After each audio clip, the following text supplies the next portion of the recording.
because we have heard the announcement on with Nick this morning about a national cancer plan to put cancer in its place, in a sense. From 2035, the aim is that 75% of us diagnosed with cancer will be cured of or thriving with the disease. Waiting times for diagnosis coming down. Treatment will be better. Robot-assisted surgery will be used more frequently. Other scientific advances as well. And support, very important, this support for people while they're being treated, while they're living with cancers. Our listeners heard a lot from you this morning, Wes Street, and good afternoon to you. Good afternoon. When you were talking to Nick Ferrari. So let's get straight to calls because we want to get through as many as possible. Pina has called from Norwich. Hello, Pina. Oh, hiya. Do you want me to tell you what happened to me? Yes, please. Yeah. So basically, after several appointments over a couple of years going to the GP, I was eventually diagnosed with ovarian cancer stage C3. I ended up going to hospital. For 3 weeks, they didn't have any of my chemo in the hospital. My lungs filled up with fluid. I was stuck in a corridor for 18 hours. I then was transferred onto a ward and had to wait another 2 days because they needed to do a CT scan and you have to go in this major queue. Then after that, the oncologist that they gave me, she was based in Portsmouth and I'm in Norwich, and she only worked up here on a Friday, and she wanted to give me the prognosis over the phone. And what happened to me, I wouldn't wish on my worst enemy. It was horrendous. And obviously, I had the high-pec surgery and everything, but the consultant couldn't take all the cancer out. So now I'm going back for my second round of chemo. And wishing you well with that, Pina. What's your specific question to Wes Streeting? What I'd like to know is, I've got 2 questions, actually. The first one is, can you promise that this will never happen to anybody else? And the second one is, why do GPs get paid more than junior doctors? Because when I was in that hospital, it was the junior doctors that were doing all the work. And I don't understand why they don't get paid the same as GPs, because GPs missed my diagnosis time and time again. OK, well, let's the junior doctors, resident doctors, important for people to be reminded, have just voted for strike action again. But respond to what Pina's put to you. So firstly, Pina, I'm really sorry this has been your experience. It sounds like it's been horrific from the start. And as you said, it's not finished yet. So I certainly hope things improve from here. In terms of your 2 questions, firstly, it is absolutely the goal to make sure that other people don't go through the ordeal that you have been through. Can I promise that will be the case from this moment? No, I can't make that guarantee. Are things going to improve month on month, year on year? Yes, I believe they will, not least because of the plan that we've set out today, which is partly about diagnosis, making sure we diagnose more quickly. And we're putting in just over £2 billion that will create an extra 9.5 million tests, scans over the next few years. So that will help us to catch cancer faster. We're also investing £6 billion in the latest treatment, including some of the breakthroughs in things like robotic surgery and other breakthroughs which should improve outcomes. But you raised your experience of general practice, and this is a real challenge. I mean, general practitioners, by their nature, are generalists, which is in itself a form of specialism, because they have the hard task of, when any of us present to them, of trying to act like detectives, listening to the symptoms, working out what it could or couldn't be, and then taking appropriate action. And they don't always get things right, but too often I hear stories like yours where things have gone catastrophically wrong. And that's why, as well as making sure we've got more GPs, we're also doing more now to link up hospital consultants with GPs to provide advice and guidance to GPs so that these things don't get missed. And we've also introduced something called Jess's rule, which is where when people go to their GP, if they don't feel like they're getting the answers they need, they have the right to ask for a second opinion and for things to be followed up differently. So there are things moving in the right direction. I appreciate that doesn't help you, but this is why as a cancer survivor myself, I feel so strongly that when the NHS is doing well on cancer, generally speaking, we know the NHS is doing well. It's like the canary in the coal mine. But when we're not doing well on cancer, we're not really doing well on anything. And you lost a friend recently, didn't you, to cancer because of late diagnosis? Yes. Today's very bittersweet in a way. I'm really proud of the plan we've published today and the way in which we've mobilised the whole cancer community behind it. But the person who I thought I'd be launching it with today, an amazing man called Nathaniel Dye, he died sadly last week with stage 4 bowel cancer. And the reason I am here and the reason he isn't is because my cancer was diagnosed early and treated quickly, and Nat's wasn't. That is the difference in cancer care, between getting it right and being there on time, and getting it wrong and not being there quick enough. That is the life and death difference and why this really matters. Pina, I hope you feel your questions were answered there. A question now about prostate cancer from Dawn in relation to her husband's experience. Hi, Dawn. Hello there. I'm calling in about the prostate cancer screening. If it hadn't have been for me urging my hubby, very fit and healthy, to go and get checked at the GP because he'd been tired and was up a lot in the night to the loo, his cancer would never have been picked up. He had to push really hard for a PSA test as he wasn't showing symptoms other than what I've just said, whereas we now know with hindsight that there had been other small signs over time, but we weren't aware of them. Public awareness needs to be increased on this. The consultant said he could have had the cancer. What were the signs? Why don't we use this as an opportunity to do that? What were the signs that you missed? There's all sorts of intimate signs. Okay. He didn't particularly have them, but we know that there are other signs. Sorry, carry on then with the Okay. The consultant said he could have had the cancer for some time. His PSA was extremely high at 47. Up to 6 is okay for his age group, so it set about a PET scan for checking the rest of the body for cancer. He was okay, thank God. Prostate cancer quite often occurs in relatively healthy men. Most men are reluctant to seek medical help and discuss intimate issues. We feel there's a lot of concentration and money spent within the NHS on lifestyle illnesses, where those affected are ill and they're often seeing a GP. So they're already getting checkups. It's the relatively well men that are being missed. So you want more cancer screening? We'd both be behind prostate screening, and I'd just like to ask Wes, what are his plans with prostate screening? Well, there was a recent rejection of plans for routine prostate screening. It's been criticised as being based on poor modelling. So, if not, why not?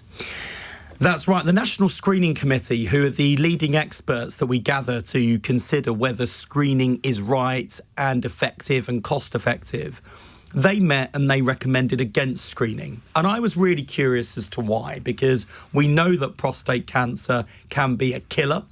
We also know that if you're black, you're twice as likely to die of prostate cancer than a man who is white. So there are massive inequalities in this as well.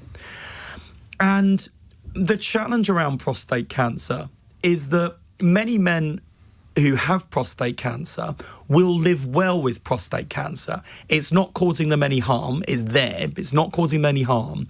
And in many cases, it's not likely to spread.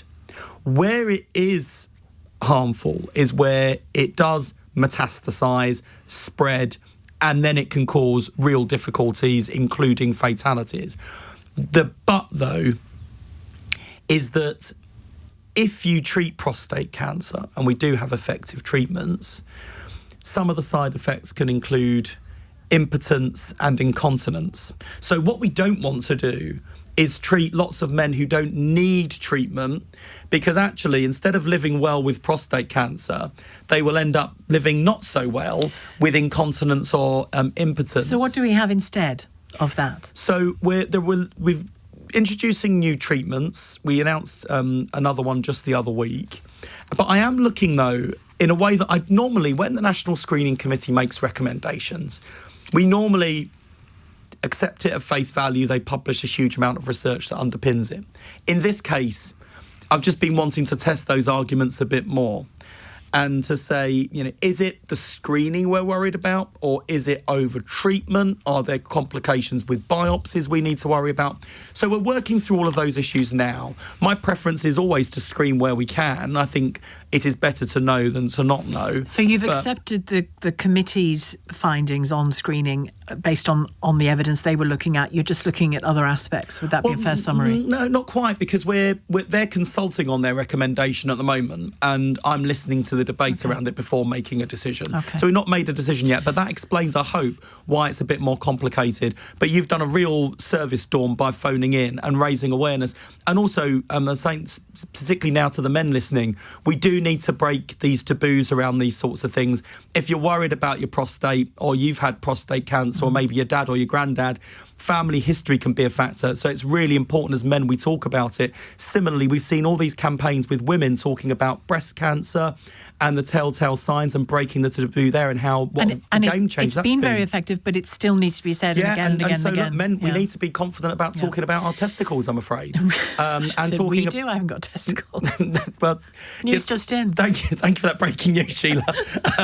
But I'm glad we can have this conversation. I mean, I was about to say the B word. Then some people would say we talk, quite often testicles. in politics. But for once, I'm talking testicles for a reason, because testicular cancer is an issue, and it is really important if men detect a change around their balls that they go and get it checked out. And breaking that taboo is really, really important. Now, we've been getting calls and texts and messages and emails for this section of the programme since yesterday, and a lot of people have texted in, a good number of people have texted in about rare cancers and the attention that they get, because we perhaps inevitably talk about some of the more well-known ones or the more frequent ones. But Kim's called from Sheffield to talk about a particular cancer, a rare cancer that has affected you. What's the cancer, Kim, if I can ask? Hi. Oh, hi, Sheila. Hi, Wes. It's called neuroendocrine cancer, or neuroendocrine tumours. Actually, it's becoming less rare. The numbers have risen really high. But what my question is, having spoken to people through the charity Neuroendocrine Cancer UK, there's quite a lot of inconsistency around the country of care, treatment, surgery, access to specialists, radiologists, specialist nurses. And I was just wondering whether there was any chance, obviously the rare cancer bill went through Parliament, and whether there's going to be scope for extra specialists, consultants, surgeons, nurses. A bigger focus on that cancer. Yes, neuroendocrine. Well, thanks very much for raising rare cancers, because too often in the past, rare cancers have been used, as almost as an excuse, or the rare bit of the cancer has been used as an excuse for there not being adequate diagnostics or inadequate treatment and poor outcomes. And while it is true that in individual rare cancers, there may not be large numbers of cases each year, mercifully, when you take all of the rare cancers together, they actually make up 55% of cancer deaths. So actually, we might think that individual cancers are rare, but cumulatively, this is a big problem. I didn't know that. That's and I know that's fact for sure, because I'm looking at the chapter on rare and less common cancers in our National Cancer Plan. And it's brilliant, actually, that Cancer 52, which is the coalition that brings together a whole range of charities representing rare cancers, we've worked with them to make sure we give rare cancers real parity. So in our plan, whether it's on research, whether it's on treatment and outcomes, data, we're going to give this a much bigger spotlight. And I'm determined to make sure that, having involved lots of those smaller charities in developing the cancer plan, we now involve them in delivering it, to make sure that while these cancers may be mercifully rare, they are not overlooked, forgotten, dismissed or ignored, because we just say, because they're rare, we don't need to do as much on that in the way that we might do the big cancers. I think that 55% stat you just quoted there tells the story, doesn't it, really, as to why that should be the case. Thank you very much for your call. I wish you well with your ongoing treatment as well. Elliot has called from Bournemouth. Hi, Elliot. Hi, Wes. Hi, Sheila. Thanks for having me on. Really glad to hear the prospective improvements in cancer care. Michael's not quite a subject of that magnitude, but anyway, I'm a nurse in a dementia nursing home. I graduated in 2023, and I have £105,000 of student debt. Now, I'd need to be earning £90,000 a year just to break even on the current interest rates I'm being charged. That's not paying any of the principal. That's because I dropped out of my final year to help with the pandemic response and had to fund a retake of that year. Less than a week ago, the Chancellor said the status quo with student loans is fair and reasonable. Now, I'd just like to ask you a straightforward question, Wes, and I'm hoping for a straight answer. Do you agree with Rachel Reeves that this level of student debt is fair and reasonable for me and my colleagues in healthcare? You are calling to my past as a former president of the National Union of Students, and I have not forgotten my roots and the things that I campaigned on back then. I do think it's fair to ask graduates to make a financial contribution to not just our own university education, but widening access and opportunities to universities. Because when it used to be the case that everyone's fees were funded and they got maintenance grants for everyone, a very small and often privileged group of people got to go to university and the rest were left behind. And so in order to expand access to universities, graduates were asked to make a contribution. Now, in all of the systems that we've seen to charge students or indeed graduates, I don't think any of them have got it right. So the upfront fees that Labour introduced after 1997 were a real problem. Then they moved it to graduate repayments. I thought, well, that will be better. But then the fees were whacked up to £3,000. I fought for grants for students, which Gordon Brown reintroduced, which I was very pleased about. But then the coalition came in and they trebled them to £9,000. And then people are left with these eye-watering levels of debt. And while the debt is written off after, I think it's 30 odd years, isn't it? The debt gets written off. I appreciate that for you, Elliot, that is not a very inspiring message. And that when you get your statements through from the student finance, it is very demoralising when you see that your repayments are going in, but the interest being charged is even higher. It's a combination of things for people, isn't it? It's the sort of Damocles figure hanging over them, but it's also, it has and Rachel Reeves was quick to say it's fair because you only pay if you can afford it. Even if you can afford it, it's still having an impact on the money you make as a young person. I'm in the context of cost of living, I am uncomfortable about the marginal tax rate that graduates... I have. And now I feel, to be honest, I feel like one of you lot now from your generation who had free education. Because you know when you go to university, when my generation, we used to sit there and listen to your generation going, oh, of course we had it all granted in our days. Yeah. And it's like, oh, bully for you. And now I feel like one of the bully for you people because my student loan is paid off. And I did notice, by the way, every time I got my pay slip, you notice the deductions. So the long and short of it is, I do think we need to look in the round at all of this. I think there's a debate for us to have as a country about what our priorities are. And there are all sorts of things you could do with student finance, for example. You could say, well, the interest rate is too high. Or you could say that the repayment threshold is too low. Or you could say that the amount that's taken each month is too high. There are lots of variables. They all, by the way, come with costs. So this is what you got from the Chancellor the other week, because the Chancellor, who I think has got one of the most difficult jobs in government, is thinking, well, I could do something on student finance, but it's going to cost me X amount, and usually in the order of billions, or I can invest in getting our NHS waiting list down, or I can invest in making sure that we've got kids in school and I'm funding our special educational needs and disabilities work. So there are all of these choices.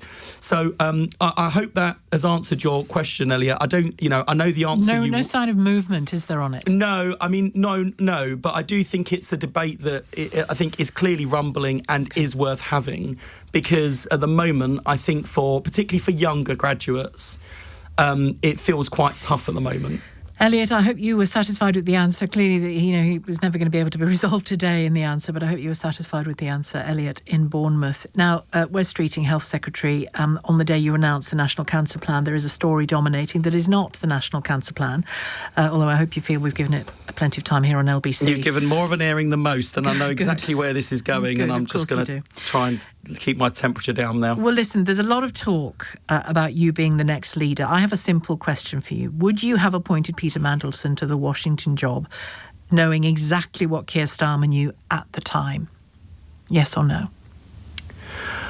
Well, the Prime Minister's going to publish what he did know, and we can make judgments. We can make judgments then. I do think, and look, it's very easy with hindsight, and it'd be very easy for me now to sit here and say, well, I wouldn't have done that. The reason why the Prime Minister appointed Peter Mandelson was because he'd been the business secretary in this country, he'd been the EU Trade Commissioner, he'd done all of those things, having resigned from government previously, and with his associations with Jeffrey Epstein known to the extent to which they were known in the public domain.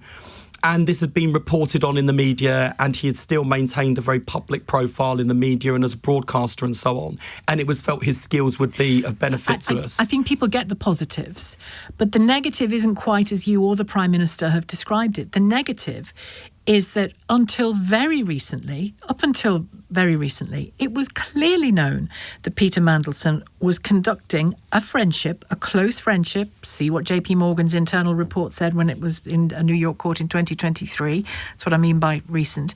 That close friendship was ongoing, and it was ongoing after a conviction for soliciting prostitution from a child. And that's legalese language. That is sexually abusing a child. Yeah.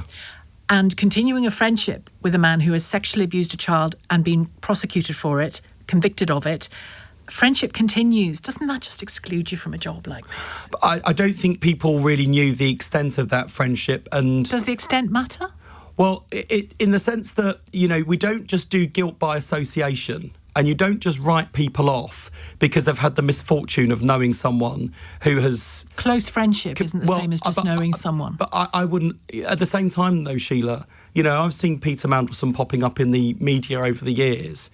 And, I don't think the full extent of that relationship and that association was known. And in fact, the moment the Prime Minister was clear on the extent of it, which was when the last Epstein files came out, he sacked him immediately, got him woken up in the middle of the night and put on a plane back to London. So that does tell you that had the Prime Minister known, he would not have appointed him. But and we knowing know that he still hung out with a paedophile did not exercise him enough to do that way sooner and not give him that job. Well, there was that explanation given, which clearly does not now hold up to scrutiny, of what Peter Mandelson had said in his defence, which was, I was convinced and misled and deluded that he hadn't actually done what he was accused of, and he stood by someone he thought was a victim of a miscarriage of judgment.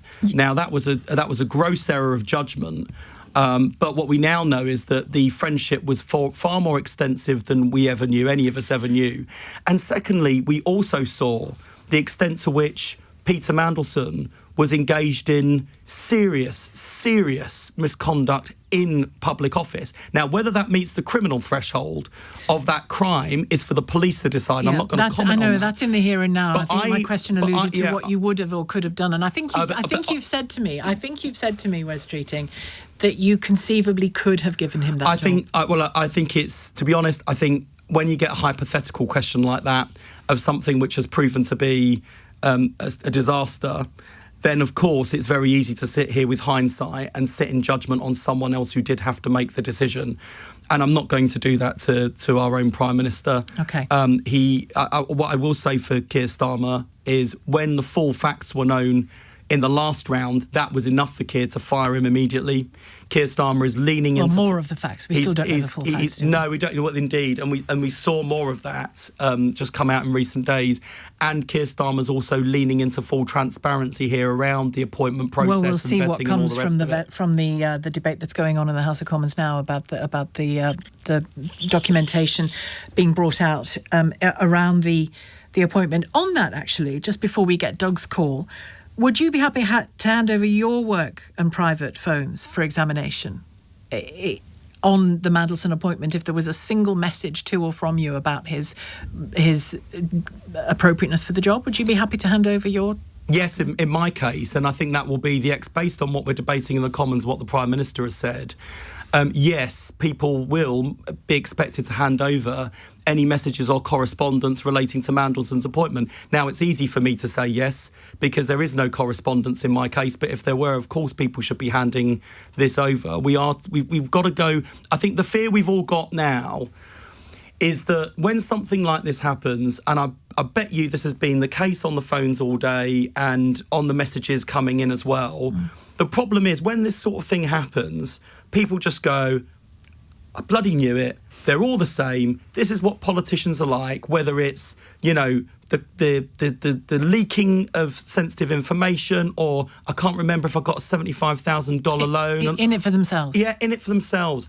And what really boils my blood about that is I genuinely think, and I've been an MP now for 11 years, I genuinely think that regardless of party and which side of the House we sit on, most of the people in that Commons chamber are elected there because they believe in public service and they are there with the right motives and the right reasons. And the problem is this stains all of politics and it undermines public trust and confidence. And all the more reason about what you and Keir Starmer and others do next really matters. Doug has a call from Rickmansworth with a question for you. Doug, fire away. Hello, Wes. I think you're an excellent... I think it made a difference that although we still have problems, people are noticing a difference. I think you're honest, decent, and you answer questions straight when you can. So, when it inevitably happens, Keir Starmer stands down to a note of his own. Sorry, we've got a bit of a problem with your line, Doug. We'll try and make it better. Well, I'm very happy to stick with the bit of the call that said all the nice things. Don't worry about calling back, Doug. We've got the gist. Thank you. No. Well, let me tell you what he wanted to ask you in case we can't get his line back. Shucks, he wanted to say to you, you're great. We got that far. You're so great. He thinks you'd be a better leader than Keir Starmer. He thinks this should and will do Keir Starmer in. Do you? It's very nice for people to care about what I might do when I've finished being the Health and Social Care Secretary. But as Doug said in his question, my job here is far from finished. I am proud of the difference we're making in the NHS, and it is important that people see it moving in the right direction because this country needs hope. And we need to know that politics can be a force for good and can make a difference. But, you know, whether it is falling waiting lists, ambulances arriving 15 minutes faster this winter than last winter, or some of the improvements we're seeing in access to general practice, in all of those areas where I'm making progress, I can give you so many other examples of where there is so much more to do, from the trolleys on hospital corridors, which I think are shameful, to the people waiting far too long, to the ambulances that don't get there on time. So I don't want anyone listening to think I'm ever resting on my laurels here or thinking it's job done. Far from it. There's much more to do, and I want to stay in this job for as long as I possibly can to get it done. You're clearly not going to call for Keir Starmer to resign today, so I'm not going to attempt to see if that's a thought that you're having. But you do know Lord Carrington resigned because he misjudged General Galtieri in the Falklands. Amber Rudd resigned for misreading her emails on Windrush deportation targets. Is it conceivable that Keir Starmer should resign for misjudging Peter Mandelson so egregiously? And if not yet, then what if it turns out Epstein was a Russian asset? Surely then it's curtains. Well, on that latter point, that does need to be seriously looked into. I've seen what the Polish government has said, and that puts another dimension, frankly, onto the Mandelson leaks. It would mean that the government, Keir Starmer, it was a number 10 appointment, Keir Starmer had appointed a man in cahoots with, showing he was treacherous with, a man who was a Russian asset. If that's not a resigning issue, what is? If it comes to that. Well, we need to look at what the vetting said and what the advice was to the Prime Minister. All I'd say before people rush to judgment on the Prime Minister is two things. Firstly, in terms of what we do know and is in the public domain, Keir Starmer sacked him quickly, is stripping him of his peerage, is with the King removing him from the Privy Council, removing all titles, privilege and status that was conferred on him through public service, is now being stripped of him because of self-service. And secondly, I understand why there is scrutiny on the Prime Minister and the whole process. I would just say to people, don't let Peter Mandelson off the hook in all of this either, frankly, because that's the risk. And I understand why our political opponents are trying to make hay with it. If the shoe was on the other foot, bluntly, so would we. And we'd probably have a similar motion down to the Tories have got. It's not just opponents, though. It's people, today. it's voters are concerned. And we believe me, you know, the depth of anger we feel in the Labour Party. Those of us who knew, and I use that word past tense, or thought we knew Peter Mandelson, those who shared a party with him feel particularly betrayed because it's a betrayal of our values. and we worry about how it reflects on all of politics. You mentioned the King, and the Prime Minister alluded to a conversation he had with the King this morning. There's a debate going on in the Commons here about how much governmental number 10 correspondence about that appointment of Peter Mandelson to Washington should be seen in public, should it be handed over to the Intelligence Security Committee. That debate will conclude at some point. What about the royal family, though? Going back to the late Queen Elizabeth, shouldn't they hand over all the information that they knew as well around Andrew Mountbatten Windsor? It's the same thing. It's all about elites, and it's all about people abusing the privilege and power that they have or had. I think Andrew certainly should testify and appear before Congress, should cooperate fully with inquiries. Because look, I think the broad moral of the story of Jeffrey Epstein is that the reason he got away with it for so long, and some of the most horrific crimes against children, against women, against girls, is because he was powerful, wealthy and well-connected. And that gave him a protected status. But it gives others a protected status in this country. And we have to bust through that. Including the royal family. I think police inquiries have to operate without fear or favour.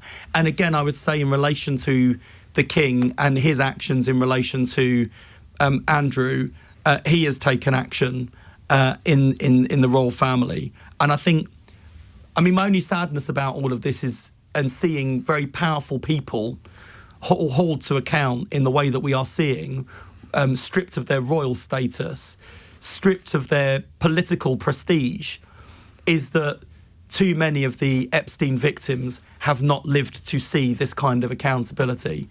And that is a shame. And many still don't have deep justice shame yet, in the truest sense of the word. We must leave it there, but thank you very much indeed, Wes Streeting, Secretary of State for Health and Social Care, and of course MP for Ilford North as well. Thank you. 2:32. Let's get some headlines from Amelia Cox. The Health Secretary has told LBC the Prime Minister is being transparent about the process which led to appointing Peter Mandelson. Wes Streeting says the moment Sir Keir Starmer was clear on the extent of his friendship with Jeffrey Epstein, he sacked him immediately. The Vice-Chancellor of De Montfort University has confirmed a man in his 20s who died after being stabbed in Leicester was one of their students. Several roads were closed in the city centre earlier and a large police cordon was in place after they were called to the campus last night.